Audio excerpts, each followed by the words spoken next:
Ang nakakatakot po sa mental illness and mental struggle, minsan nagsasuffer na yung katabi mo, hindi mo pa alam. Some people who are struggling with mental illness are struggling on the outside, but actually broken from the inside. At ang ating objective, mga kapatid, is for us to find a biblical solution so that we can find victory over our mental health. Kumbaga, merong mga medical solution, merong mga natural solution, pero I'm not a doctor. Hindi ako therapist. I cannot suggest some things like that. But what I can show you right now is the biblical solution. How can we overcome the mental struggles that everyone are facing? Because the next battle that you are going to face may not be a nuclear war.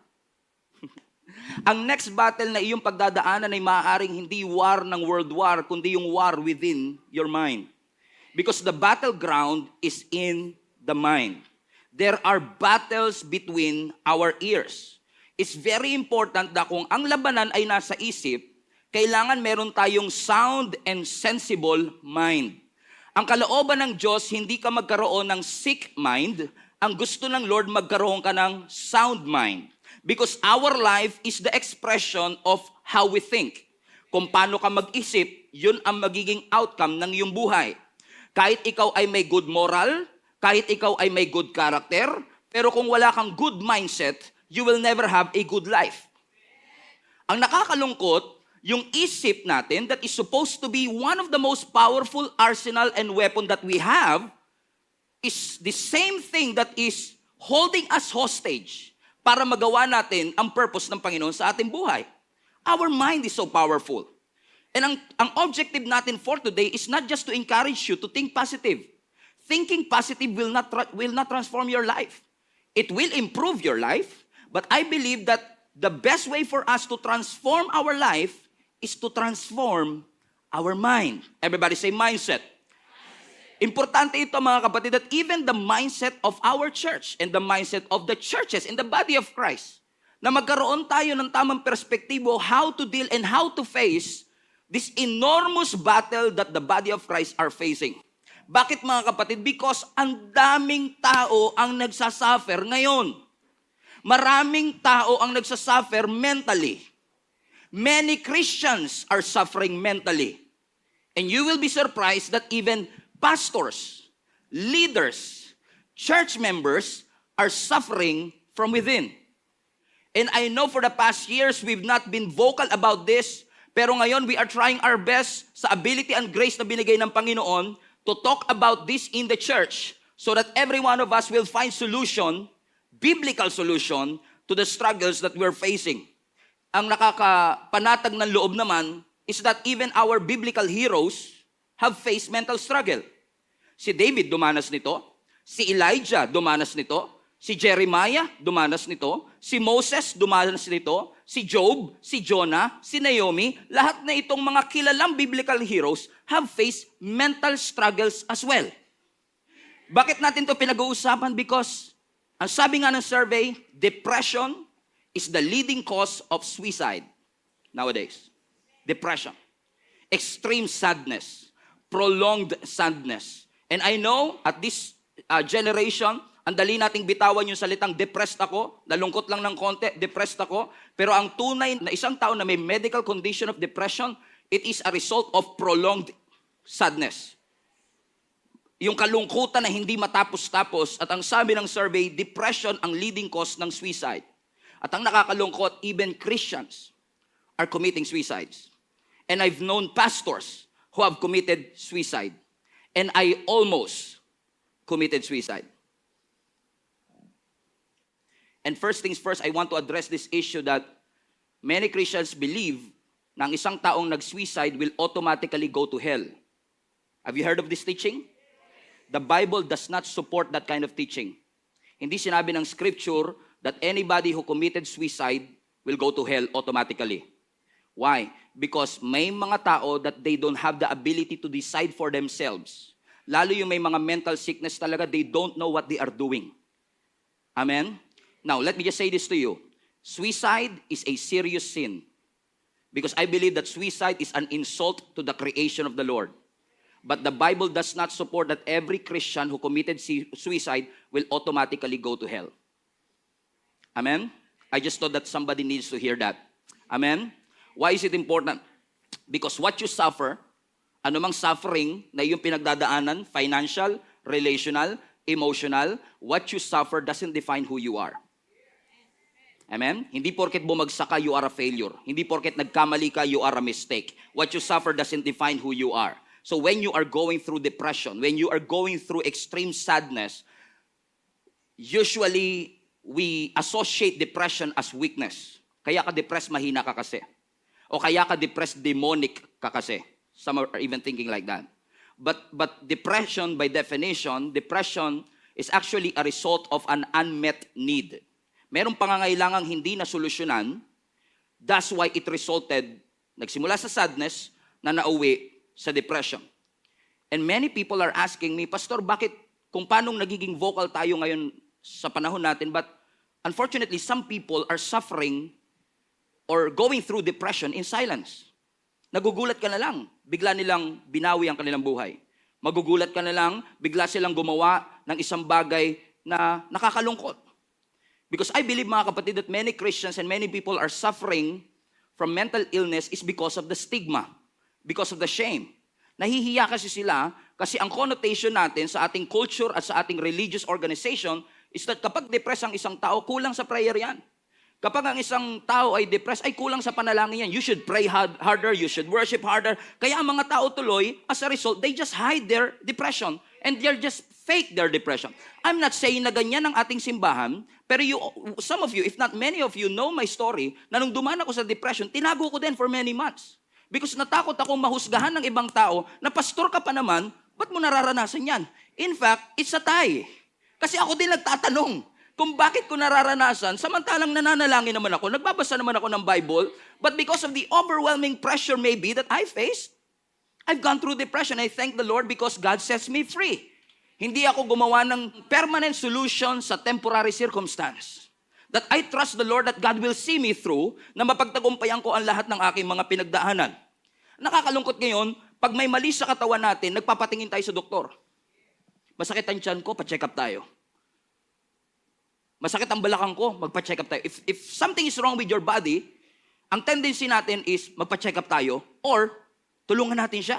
Pag ang isang taong may sakit, di ba, nilalapitan natin, sige sis, magpahinga ka muna sis, pahinga ka muna sis, ha? Pahinga ka muna, magpalakas ka. Pero if something is wrong with our brain, nilalayo ang kanila. Huwag ka lalapit dyan, baliw yan. Huwag ka lalapit dyan, iba mag-isip yan. Napansin niyo mga kapatid, parang meron tayong unfair treatment sa mga taong dumaraan sa mga mental struggle. If something is wrong with our body, ang sasabihin ng mga churchmates mo, sige sis, magpahinga ka na lang. Magpahinga ka muna because God wants us to rest. Isa yan sa mga 10 commandments we should follow. Pero pag isang tao ay umamin sa isang church, I'm depressed. Ba't ka depressed? Hindi ka ba nananalangin? Hindi ka ba nagko-quiet time? Hindi ka ba umaattend? Baka naman pinapekit, pinaplastic mo lang ay yung relationship sa Panginoon. Kaya mga tao ayaw na nila sabihin ng kanilang struggle is simply because they are being judged left and right. Unfortunately. And sa verse na binabasa natin, it is very clear na sinasabi ng Scripture na lahat ng battle na ating pinagdadaanan, we are not wrestling against the flesh.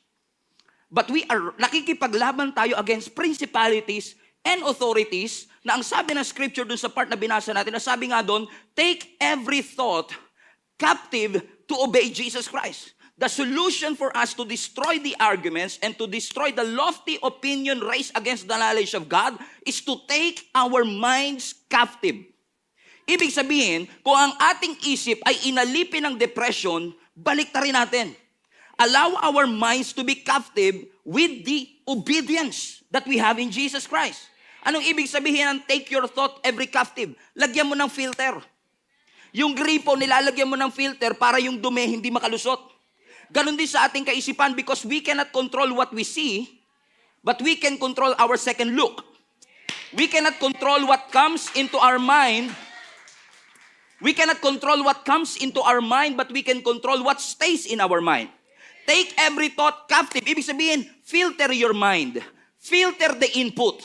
Ano man pumapasok, i-filter mo muna. Challenge that mindset. Huwag mo kagad entertainin. Sa bahay nga, pag may kumakatok sa pinto nyo, ang tanong nyo, sino yan? Pero minsan sa isip natin, pag may kumatok, pinapapasok mo kagad, pinagmemerienda mo kagad, pinataba mo pa. Tapos ngayon, nahihirapan kang paalisin kasi nasanay na siya doon.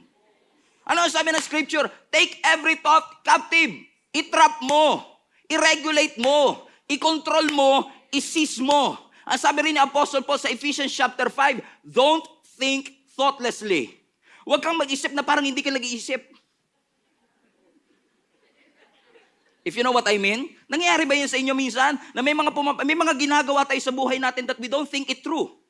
May mga pinopost tayo sa social media na hindi natin napag-isipan. And because of that, ang naging consequences sometimes is that it's robbing you of your peace. Sometimes hindi mo mafi-filter, hindi mo makokontrol ang sinasabi ng kaaway sa'yo. Because if you are struggling, mas maingay si Satan kaysa sa Diyos minsan. Mas madalas natin siyang marinig. Mahina ka. Makasalanan ka. O sisimba-simba ka pa dyan sa Jesus is alive na yan. Makasalanan ka naman. Magstay ka na lang sa bahay para at least kung mapunta ka man sa impyerno, nakapag-aircon ka na sa inyo.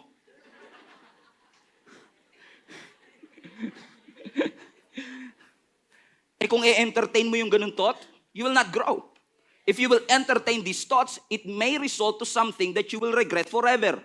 Lagyan mo ng filter. Hindi lahat ng pinifeed ng kaaway sa iyo, kailangan mo.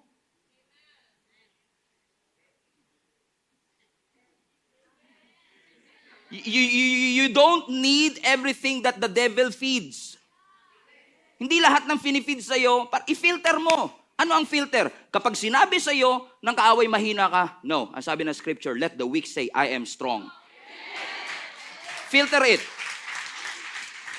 Kapag sinabi ng kaaway sa iyo, you are a mistake. No, I am the righteousness of God in Christ. Amen? Ang sasabihin ni Satan sa iyo, kinalimutan ka na ng Diyos mo, hindi ka mahal ng Diyos mo. No, I am loved. I am redeemed. I am forgiven. I am chosen. Not forsaken. I am who God says I am. I am a new creation. I am being set free. I am blameless in the sight of God because as Jesus is, so am I. Sabi mo sa katabi mo, you are redeemed. Sabi mo sa kabilang katabi mo, you are chosen. Not forsaken. Hallelujah. Glory to God. Amen. But again, I acknowledge, it's easier said than done. Marami nagsasabi sa'yo, madali lang yan sabihin, Pastor, pero mahirap i-execute. Kasi nga mga kapatid, sometimes akala mo you are doing really fine and you're doing really okay. Kahit hindi ka driver, naranasan nyo na ho ba na kapag nagda-drive kayo sa highway, kahit hindi kayo yung driver, may na-encounter kayong mga sasakyan na pagewang-gewang? Ano ba to? Lasing ba to? Diba may mga ganun tayo? Lasing yata. Nag-judge ka na nga, lasing yan. Diba? Kasi pagewang-gewang siya, walang mali sa sasakyan. Umaandar yung sasakyan. Makintab yung sasakyan. Malinis yung sasakyan. Hindi flat yung sasakyan. Maayos ang takbo ng sasakyan. Pero yung behavior ng sasakyan will tell you something is wrong on the inside. What am I saying, mga kapatid? Maaaring sabihin natin, okay naman siya. Taga mo, nagpa-function pa siya. Maayos naman siya. Pumapasok siya sa work. Nagsisimba naman siya. But the behavior, the language will tell you there is malfunction on the inside. May mali sa nangyayari sa kanyang behavior. Walang sugat, walang gasgas. Hindi mo masabing may sakit, pero yung malfunction is on the inside. Bakit? Many of us are struggling in quietness. Because we're ashamed. Nahihiya tayo because we feel weak. At ang solusyon ng marami sa atin, pray harder. Pray longer. Worship harder. But I'm here to tell you as your spiritual father, spiritual papa. I'm here to tell you as your spiritual papa, dapat ang GSMNB Global Family, we are willing to listen. We are willing to listen. Huwag kagad natin i-tune out. Huwag kagad natin magkaroon ng prejudice. Dapat matuto tayong makinig sa kanila and that the church will provide hope and that the church will point them to Jesus Christ. How can we help as a church? Because gusto ko lang sabihin sa lahat sa atin na nag-struggle sa fear, sa doubt, sa shame, sa anxiety, sa depression, or even mental sickness like PTSD, schizophrenia, o bipolar disease. Gusto ko lang sabihin sa inyo mga kapatid na help is always available. Help is always available. meron laging tulong na available for us. Ang paghingi ng tulong is not a sign of weakness. It's a sign of wisdom. It's a sign of wisdom. God is giving you wisdom to ask for help. The moment that you humble yourself and say, I think I need help, is a sign not of weakness. In fact, it's a sign of strength. It's a sign of wisdom that God gave you, that you acknowledge your limitation and you acknowledge you cannot do it on your own. And as a church, our role, ang papel natin bilang magkakaibigan, magkakapamilya sa ating simbahan is that we must accept, tanggapin natin. Ang mental struggle, totoo yan. Hindi yan haka-haka. Amen? Hindi yan sinyalis ng kahinaan. Hindi natin pwedeng sabihin, kaya depressed, it's a lack of faith, it's a lack of prayer. It's a real medical condition. And we should accept that reality. Tulungan natin sila to get through this struggle. And I thank you, the global family of this church, because you have helped me go through these mental struggles that I faced many years ago. And I acknowledge na depression could be a result of a spiritual thing, but most of the time, yung maghanap tayo ng treatment, maghanap tayo ng tulong, pumunta tayo sa mga professionals, sa mga doctors, is the most spiritual thing that you could do.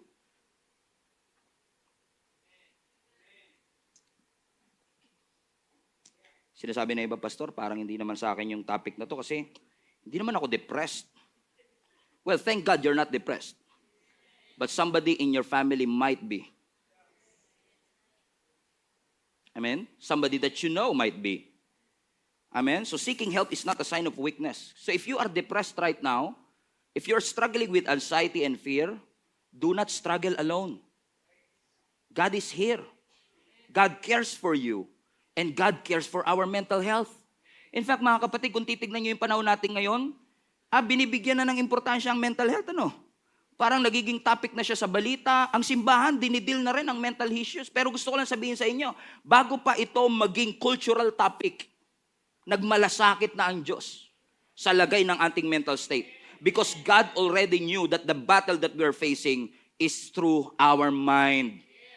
I just want to encourage somebody today that tomorrow doesn't have to be a repeat of yesterday. Let me repeat. Tomorrow doesn't have to be a repeat of yesterday. Hindi porket nangyari sa'yo kahapon, kailangan mangyari pa rin kinabukasan. You can change your life. You can change the direction of your life by changing the way you think. Isa sa pinaka-famous illustration and famous Bible character that faced depression and suicidal thought is Elijah himself. Si Elijah, mga kapatid, after the victory in Mount Carmel, just hours after the victory. Take note of this. Just hours after victory. Ibig sabihin, naranasan niya yung isa sa pinakamatagumpay na pangyayari sa kanyang buhay, and yet, few hours later, he wants to die. Look at that change of... Amen. Ako lang nakaka-appreciate, okay? Sa akin lang interesting, okay? Alam mo yun, na-realize ko hindi lahat ng interesting sa akin, interesting sa inyo, so I have to adjust sometimes kasi yung mga interesting sa inyo, hindi rin sa akin, so I acknowledge, okay? But, ang sabi ng scripture, after pinabagsak ni Elijah yung 450 prophets ni Baal, nagalit yung queen, si Jezebel. Ano sabi ni Queen Jezebel? Aba, pinabagsak mo yung 450 prophets namin? Mag-ingat ka because within 24 hours, gagawin ko sa iyo yung ginawa mo sa kanila. So may death threat. Let's follow the story in 1 Kings 19. So now Ahab told Jezebel everything Elijah had done and how he had killed all the prophets with a sword. So Jezebel sent a messenger to Elijah at ang sabi niya, may the gods deal with me, be it ever severely, if by this time tomorrow I do not make your life like that of one of them. Meaning, kung hindi kita mapapatay within 24 hours, may it ever be severely to me. Verse 3. And because of that threat, now imagine, trineten siya ni Jezebel, napapatayin siya kung paano niyang ginawa yung pagpatay sa mga prophets. At pwede sabihin ni Elijah, teka lang, hindi mo yata napanood sa YouTube. Viral ngayon sa TikTok. Mga social pala, TikTok pala sila dyan. TikTok. Hindi pala TikTok. Tayo TikTok no? TikTok. Okay? Hindi mo ba napanood sa TikTok? Viral Yung 450 prophets were dead. Tapos ako, titretan mo, kung kaya kong gawin yung sa 450 prophets, kaya ko yung gawin sa'yo. But instead na magkaroon siya ng confidence with his past victory. Kasi minsan tayo, nakareceive na tayo ng victory, nakareceive na tayo ng healing, nakareceive na tayo ng breakthrough in the past. Minsan nakakalimutan natin na kung ginawa ng Panginoon noon, kaya niya pa rin gawin ngayon. Nag-amen kayo, pero ibig ko sabihin, nakakalimutan nyo nga. Ang lakas pa ng amen eh. Di ba? Agree naman tayo, di ba? Kaya ang miracle minsan naghahatid ng amnesia. Kung ginawa ng Panginoon noon, kaya pa rin gawin ng Lord ngayon. Diyan kayo mag-amen. Yan. Mali lang ang placement, okay? So anong ginawa ni Elijah? Pwede niya sabihin, teka lang, hinahamon mo ba ako? No. Ang sabi ng verse 3, Elijah was afraid and he ran for his life. Tumakbo siya, palayo, when he came to Beersheba in Judah. Huwag kang pupunta sa Beersheba. Okay. When he came to Beersheba in Judah, he left his servant there. While, verse 4, he himself went on a day's journey into the wilderness. From mountain to wilderness. From mountaintop to valley low. He came to a broom bush, sat down under it, and prayed that his enemy will die. No. He prayed that he might die. Pwede siyang manalangin kung paanong nalalangin siya few hours ago na mamatay yung kanyang mga kaaway. And yet, ang sabi niya, Lord, take my life. I've had enough, Lord. Take my life. I'm no better than my ancestors. What a prayer. Pinapanalangin niya sa Lord, Lord, alam kong ikaw ang life giver. But this time, I want you to be a life taker. Kuhanin mo na ang buhay ko. I've had enough. He's just so tired. Ano sabi niya? Suko na ako. Wala na akong nakikitang pag-asa. This threat is my end. Lord, take my life. I'm no better than my ancestors. Verse 5. Then he lay down under the bush and fell asleep. Nararanasan niyo minsan yon? Yung pagkatapos niyong umiyak, nakatulog kayo? Ang dami niyong drama kay Lord, Lord. Sabi ko sa inyo, entertaining din yung Bible eh. Kaysa sa Korean novelang pinapanood natin, okay?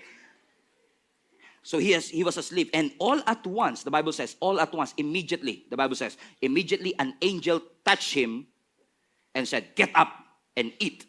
Now notice, nagdadrama-drama siya, Lord, take my life, I've had enough. Nakatulog siya.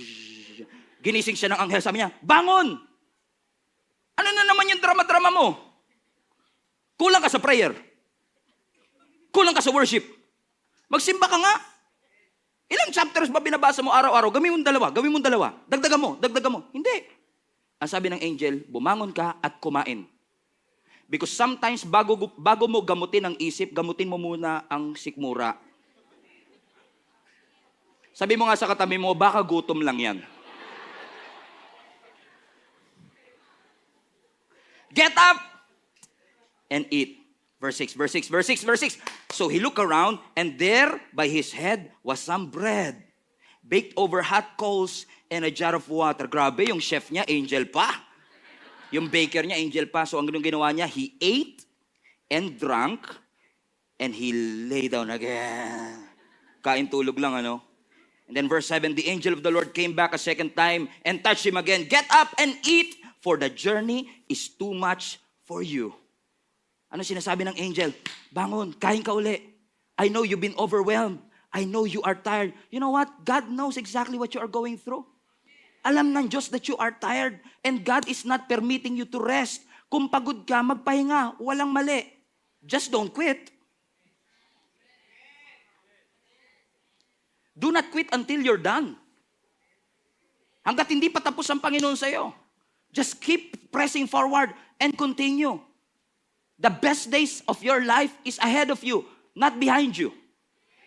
It's in the next weeks and the next months to come. Huwag kang susuko, kapatid. Get up, bangon, and eat.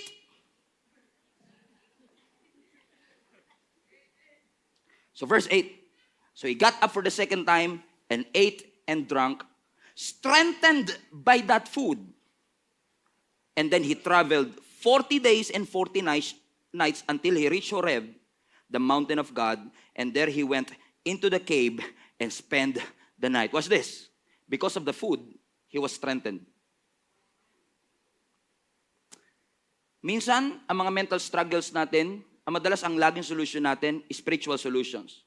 But sometimes, hindi natin dapat i-discredit ang natural remedy, ang natural solution. Kumain. Because you know what? When I've gone through this, napanalangin ko rin yung sinasabi ni Elijah, Lord, I've had enough. Take my life. Pagod na po ako. Suko na po ako. Gusto ko na pong bawiin ang aking buhay. Lord, kunin mo na ako. Pero alam nyo, na-realize ko years after that, nung napagtagumpayan ko na, tinatanong ko sa sarili ko, nung time na yon na sinasabi kong gusto ko nang bawiin ng Lord ang buhay ko, gusto ko na ba talagang mamatay at that time? You know what? Na-realize ko, hindi ko talaga gusto mamatay. Ang gusto ko lang, mawala yung sakit na nararamdaman ko. And God knows it exactly. Alam ng Diyos na hindi patapos ang purpose niya sa buhay mo. Amen. Nasabi ni Elijah, Lord, take my life. Sabi na Lord, okay. Okay, boom. Sino sa inyo nagpapasalamat, hindi lahat ng prayer nyo tinutupad ng Lord? Amen? Bakit? Amen? Because sometimes merong mga natural remedy.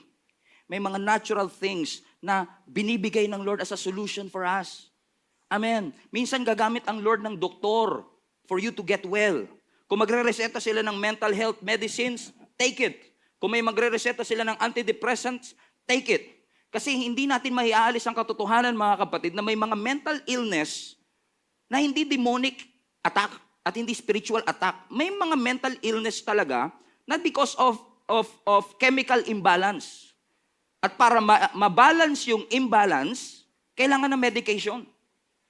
So kung niresetahan ka ng doktor na mag-medicate ka. Lalo yung mga sakit na schizophrenia, yung mga hallucination, they lose touch of reality. Talagang matagalan ang proseso niyan. Amen? So may mga natural solution. But we have to understand as well na oo, ginagamit ng Lord ang doktor, pero si Lord pa rin ang great physician. Na hindi lang tayo nakadepende sa doktor o sa gamot, kundi nakadepende tayo sa authority at kapangyarihan ng ating Panginoon. Amen. And sometimes kailangan mo lang better friends, better sleep, better schedule. Start with your stomach before you deal with your brain. Sometimes you start with your sleep. Mas mahabang tulog para mas mahabang buhay. O kaya naman magpaaraw ng konti. Baka naman 3 taon ka nang hindi naaarawan. Dahil sa takot mong mangitim. Nasa bahay ka na nga lang, nagsasunblock ka pa, SPF 70. Alam nyo yung kawalan ng exposure natin sa vitamin D o sa araw, sabi ng mga doktor to. Diba? It can impact your mood. Yung serotonin will help you, mga kapatid. Hindi ko sinasabing ito lang ang solusyon, pero ang sinasabi ko lang, katulad ng dinil ng Panginoon kay Elijah, inuna niya sa physical solution, sa natural remedy. But we cannot deny the fact na merong spiritual solution. Ano ang spiritual solution? Ephesians chapter 6 verse 12. For we do not wrestle against flesh and bloods, but against rulers, against authority, against cosmic powers over this present darkness, against the spiritual forces of evil in the heavenly places. What am I saying, mga kapatid? You have to accept also the reality na oo, may natural solution, may mga natural factors kung bakit tayo dumadanas ng takot, ng doubts, ng fear, ng shame, ng anxiety, or ng depression. Pero kailangan mo ring ma-realize na ginagawa ni Satan ang lahat para wasakin ang iyong sanity at mawala ka sa katinuan upang hindi ka magkaroon ng sound mind and sensible judgment. Let me just say this to you. This is war. Nasa gera tayo ng pakikipaglaban sa ating kapayapaan. Let me repeat. We are on a war. Kailangan tayong makipaglaban upang yung ating kapayapaan ay ma-regain natin. Fight for your peace. Reclaim your authority. Regain your authority. Iparedeem natin sa Panginoon yung bagay na talagang sa atin na at binigay na ng Panginoon sa atin. We have to challenge our mindset and think about what we are thinking about and mind our mind so that we can have this victory that God already bled and died for para sa bawat isa sa atin. Hallelujah. Because what we think will determine how you live. Napakahalaga po ng takbo ng ating isipan. Napakahalaga na meron ka pa rin pag-asa na may magagawa pa rin ang Panginoon sa kabila ng anumang sitwasyon. Huwag kang mawawala ng pag-asa. Hindi lahat ng pumapasok sa isip mo kailangan mong isipin. You can choose your thoughts. What a good news. What a good news. Wow, I can choose my thoughts. Pwede kong isipin kung ano yung mamamalagi sa aking kaisipan. I will regain the authority na binigay ng Panginoon sa aking isip. Pinapasok ko sila pero may authority kang palabasin din sila. It's yours. Sometimes it's a process to regain it, but it's yours. Di ba magandang balita yon? It's a good news. It's yours. At dahil sa iyo siya, may authority ka para palayasin yon. Amen. Huwag mong sukuan kahit mahaba ang proseso.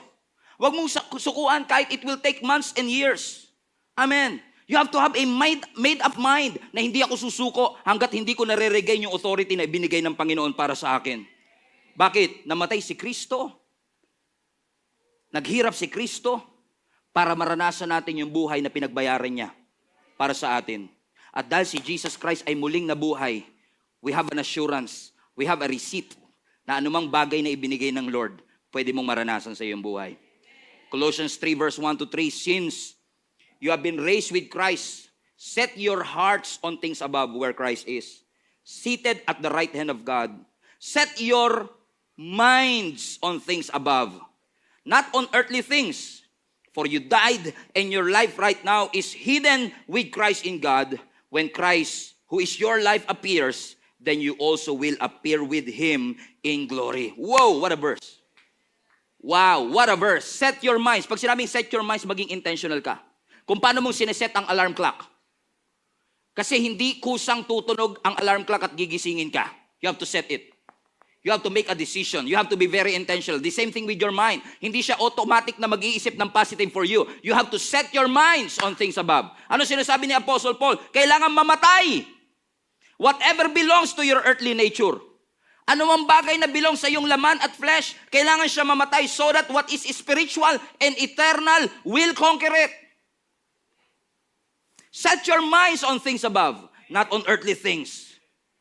Napansin niyo mga kapatid, grabe yung gustong gawin ng Panginoon sa atin. Because sometimes mga kapatid, ang simbahan nakafocus na tayo sa behavior modification, external modification. Pero pansinin niyo ang gospel. Ang gospel, ang main thrust ng gospel is not to change your outside, your external, your behavior. He wants to transform your minds and He wants to transform your heart. Ang business ng gospel is heart transformation. Ako lang masaya doon. Hallelujah! Because Jesus came not just to fix what is external, but to fix what is internal. We all need the grace of God for us to experience the victory in our lives. Lagi natin kinakanta ang victory, gumawa pa tayo ng tula about victory, gumawa tayo ng kanta about victory, we sing about victory, pero marami sa atin, we never experience victory. Nawang tanong, matagumpay na ba tayo? Yes. Ba't di natin nararanasan? We have to come to the Lord and say, Lord, I want to experience the victory that you have bled and died for. Para sa akin. I need your grace. I cannot do it on my own. I need your grace. Because the absence of God's grace is the absence of victory. Without grace, you will never experience victory. Amen? Amen? Amen? Set your minds on things above. On the natural, ang gugustuhin niya is bagay na earthly, temporal. But you can change that. You can control it and say, don't think about such things. Think about what is true, what is honorable, what is trustworthy. Think about such things. Ang isipin mo, yung bagay na eternal. Mahalin mo ang Diyos. Pwede mo utusan ang isip mo. You can command that. You have the authority. Ano sabi ng Matthew 22? Love the Lord with all your mind. Mahalin mo ang Diyos ng buong kaisipan. Paano mo mamahalin kung alipin? Paano mo mamahalin ng Diyos kung alipin ang iyong kaisipan ng kaaway? That's why today, naniniwala ako, God will set you free. So before we press on, as we close this, let me just ask you a question. How are you feeling? Kamusta ka? No, really. Sagot kayo. Because nasanay tayo na yung kamusta ka, naging rhetorical question. Pansinin nyo, kamusta ka? Tapos lilipat ka na kagad. Ikaw, kamusta ka? Oh, ikaw, kamusta ka? Hindi mo na pinasagot eh. Tinanong mo lang pero hindi mo pinasagot. Di ba? So nasanay na tayo na gano'n. Kaya pag tinatanong tayong kamusta ka, naging rhetorical question na siya. So my question to you right now is this. How are you? How are you feeling? Are you emotionally tired? Emotionally drained? Burnt out or tired? Ano nakikita ko ngayon, some of you are trying really hard na makinig. Pero talagang inaanto kayo. Kasi pagod ka talaga eh. And thank you for trying. But some of you are really tired. Marami sa atin talaga pagod eh. Marami sa atin burnout. You are tired dahil sa paulit-ulit na financial struggle na ilang taon nyo nang pinagdadaanan. Some of you are really tired, mga kapatid, dahil sa mga anak mo, hindi ka na makatulog ng maayos. Some of you are really, really tired. No? Nung bata pa sila, hindi ka na makatulog. Ngayon, hindi ka pa rin pinapatulog nung nagbimbinat at dalaga na sila kasi hindi sila umuwi ng tama. 2:00 na, nasa labas pa rin. Uwi ba yan ang matinong dalaga? Pag si nanay naman guminik, uwi ba yan ang matinong nanay? Biro lang. Some of you are really tired. Paulit-ulit na lang yung away ninyo mag-asawa. You're trying to fight for your marriage. You're trying to fight for your future. But you're just tired. Marami sa atin pagod na bago pa dumating ang COVID. And even pastors are tired. But most of the time, ang pagkapagod natin is a result of our focus. Si Martha and Mary, nung dumating ang ating Panginoong Hesus sa kanilang bahay, si Martha, naging busy siya sa paghahanda ng pagkain para kay Jesus. Si Mary, nakaupo at nakikinig sa ating Panginoong Hesus. Sabi ni Martha, Lord, hindi mo ba papagalitan yung kapatid ko? May mga ganyan ba kayong mga kapatid? Yung nananahimik ka, tapos sabihin, Nayo, nanonood lang siya. Ako kanina pa. Hello, Martha. Okay? Sabi ni Martha,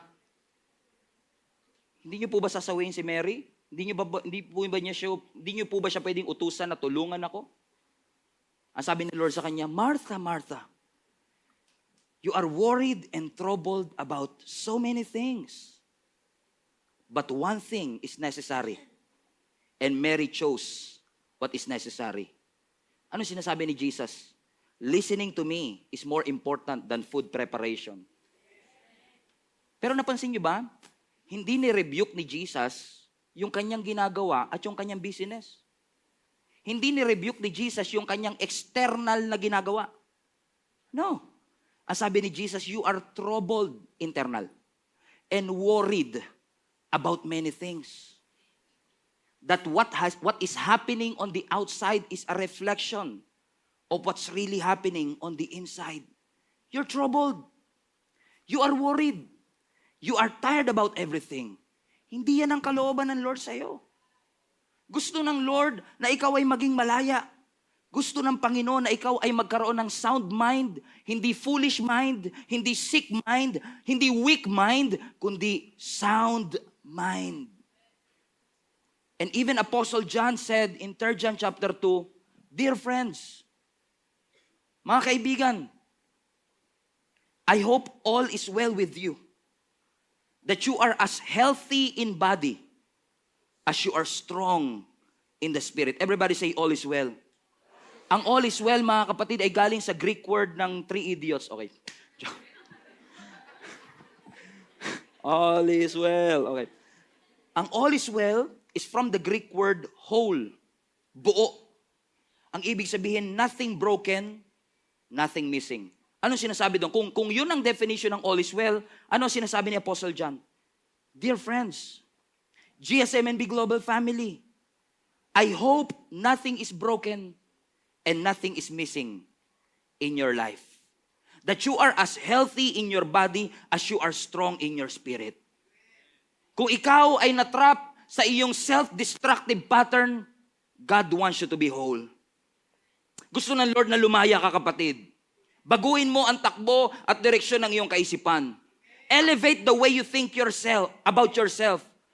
Amen. Huwag mo masyadong ibit ang iyong sarili. Huwag masyadong maliit ang tingin mo sa iyong sarili. Elevate the way you think about yourself. You have the power to choose.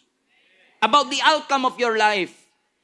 And today, I believe ang kalooban ng Panginoon is for us to experience a sound mind and a restored soul.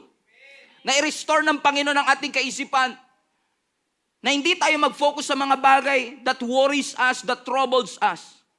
Ang sabi ng ating Panginoong Jesus, don't let your hearts be troubled. Don't allow it to be afraid. Because Jesus already overcame the world. Nagtagumpay na ang Panginoon. Huwag mong hayaan na manatili ka sa pagkatalo at pagkabagsak. You have the power to choose. You have to reclaim and regain your authority. Fight for your peace. The battle between your ears is the battle that there is an assurance that you can overcome. Yan yung isa sa mga battle na pagdadaanan mo na sigurado ka nang magtatagumpay if you will just choose to fight. Possess your possession and reclaim what is yours. The Lord is my shepherd. I shall not want. He makes me lie down in green pastures. He leads me beside still waters. He restores my soul.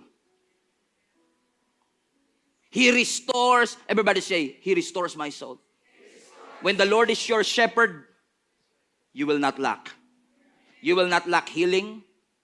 You will not lack of anything. Amen? He makes me lie down. He makes me rest. He makes me lie down. Kasi minsan pag ayaw mo magpahinga, God will make you lie down. Gusto niyo pa po bang i-make you kayo ni Lord? He make you lie down in green pastures. He leads you beside still waters. He restores my soul. And then, He leads me into the paths of righteousness for His name's sake. So in order for us to walk in the righteousness, we have to have a restored soul first. Pag restore ang kaluluwa, you will walk in the paths of righteousness for His name's sake. Wow! Wow! Thank you, Jesus. Thank you, Jesus. Kung kilala niyo po yung katabi niyo, sabi mo sa kanya, I pray that all is well with you. Nothing missing, nothing broken. Reclaim the authority. Ang sabi ni Jesus Christ, Luke 10, I have given you authority to trample on snakes and scorpions. Kaya alam niyo, ibang churches, naglalabas talaga sila ng ahas sa service nila. Kasi they believe that this is a literal translation that you can trample on snake. May mga nakilala nga ako, nakita ko pa sa nabalitaan ko na talaga nakagat, namatay pa. Because they take this literally, that you can trample on snakes and scorpions. But God is talking about figuratively. That whatever is trying to kill you, you have the authority to overcome. Amen? Amen? I have given you. Hallelujah. Good news ba mga kapatid na ang Diyos natin ay may kakayanan at dominion laban sa mga kaaway? Pero good news that God has given it to you. Binigay sa iyo yung same authority to trample on snakes and scorpion and to overcome, not to be defeated, to overcome all the powers of the enemy. Nothing will harm you. Nothing. All authority. Even Jesus said, all authority of heaven and on earth was given to me. All. Everybody say all. So kung na kay Jesus ang lahat ng authority, may authority pa ba si Satan?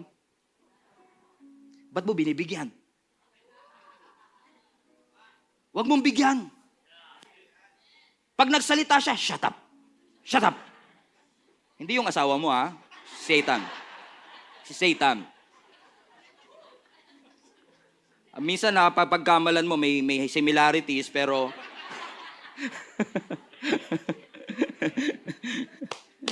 amen? All authority has been given to you. So practically, mga kapatid, how can I practically apply this in my life? In your normal day-to-day journey, make an inventory of your mind. Tignan mo ang lahat ng laman ng iyong kaisipan. Tignan mo lahat ng pumapasok sa iyong kaisipan and challenge yourself. Why do I live like this? Why do I settle for less? Bakit itong patterns na to ay paulit-ulit na humahad lang sa akin para makapagpatuloy? Anong mga bad traits ang humahad lang sa akin? Anong mga bad habits ang aking ini-entertain for me to walk in the promises of God in my life? Make an inventory. Challenge your mindset. Ano mga thought patterns ang pinaniwalaan mo that is killing your passions right now? And continue to put all of that thought captive to obey Jesus Christ. Meaning, lahat ng squatter sa iyong kaisipan, pumasok ng walang permission, intrusive thoughts na hindi mo pinapasok, you have the authority to evict all of those. Get rid! Evict! Evict! Amen? And I allow the Holy Spirit, the thoughts of Jesus Christ, the thoughts of God, to come and overshadow my mind. Gusto ko lang iwanan tong verse na ito sa inyo mga kapatid sa Philippians 4. Do not worry about anything. Instead, pray about everything. Tell God what you need and thank Him for all that He has done. And then, wow, pag natapos mo na yung pag-worry at binanggit mo na sa Panginoon ang iyong pasasalamat, tsaka mo lang mararanasan, then you will experience God's peace, which exceeds anything we can understand. His peace will guard your heart. His peace will guard your minds as you live in Christ Jesus. What I love about the peace of God is that the peace that God is giving us, the peace that surpasses all understanding, if I can put it in a layman's term, that is the peace that doesn't make sense. Nahihirapan ka na, pero may kapayapaan. May mga challenges, may mga enemy, pero may kapayapaan. Don't worry. Instead of channeling your energy sa pag-worry, pray. Pray. Labanan mo ang worry, ang fear, ang doubt, ang shame, ang depression. Labanan mo. Hindi ng pagmumukmok. Labanan mo ng pagluhod. And pray to the Lord. Lord, I entrust everything into your hands. And I'm kneeling my knees before you to acknowledge without you, I am nothing. Ano sabi ng scripture? When you do that, the peace that surpasses all understanding will come upon you. And what? And ay, nakalimutan nyo na. And guard your heart. The peace will come in, and it will guard every intruder in your heart. Wag ka dito. Wag ka dito. I'm the guard. I am here to protect. What a wonderful picture, mga kapatid, of what Jesus can do. Purihin natin ang Panginoon. Hallelujah! Hallelujah! Hallelujah! Hallelujah!